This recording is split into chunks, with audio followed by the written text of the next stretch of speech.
Xullas o'rtoqlar, Swiss S09 mashinasini bugun test drive'ga olgan edim. Bilasizlar, o'zlaringiz tanigan o'sha Xoliqjon Baynes yangi mashinasini bugun bir kunlik test drive'ga olib minib ko'rdim. Menga eng yoqqan tomonlardan biri bu mashina gibrid ekan.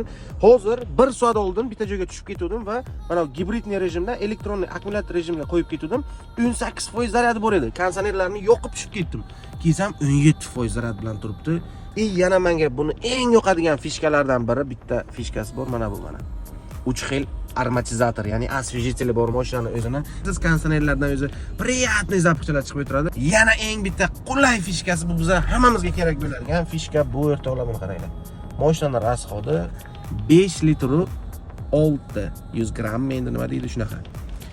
Mashina absolutно мягкий. Uzr aka, kechirasiz, darrov shu bizonikilar xuddi bir o'zi narushini qilmaydi, qaraydi. Xullas o'rtoqlar, mana bu kuni bo'yi mana shu mashinachada men test drive qildim. Mana shu mashina bilan yurganimga realni afsuslanmadim, chunki hamma qulaylik siz uchun. Mana men blogerku, menga telefonlarim juda ham ko'p mana. Zaryadga qo'yib, e'lon qarang mana.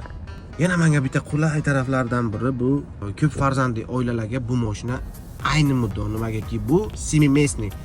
Demakki bitta bu yoqda ham joyi bor, orqada ham bolachalar uchun ham, kattalar uchun ham joy bor. Bu degani 7 kishilik mashina. Mana buni qaranglar. Ko'p mashinalarda o'rtoqlar e'tibor bergansizlar. Faqat mana bu yoqda konditsioner bo'ladi. Bunda ham bu yoqda konditsioneri bor. Eng qizig'i ham mana orqada, yana orqada, u yoqda ko'ryapsizlar, u yoqda ham konditsioner bor. Bu degani mashinaning ichi shu xolodilnikcha qilsa bo'ladi, kal bo'lsa ham tashlab bo'ladi, menimcha. Morozinlik qilsa ham bo'ladi. Xitoy deymiz, lekin Xitoy shunaqa qulay mashinalarni chiqarib beryapti bizga. Ko'p gapirib o'tirmayman o'rtoqlar. Sizlarga bu mashina zo'r ekan, boshqa ekan, unaqa deb o'tirmayman. Swiss Buxar avtosalonini bilasizlar. Bilmasangizlar tushuntiraman, rezidensiyani ro'parasida Swiss deb katta qilib yozib qo'yilgan. O'sha yerga borasizlar. Mana men qanday minib yuribman test drive'ni, sizlar ham bepul, hech qanaqa puli yo'q, hech nimasi yo'q. Prosta tak mashinani haydab, minib, o'zlaringizni otsivlaringizni qoldirishlaringiz mumkin o'rtoqlar.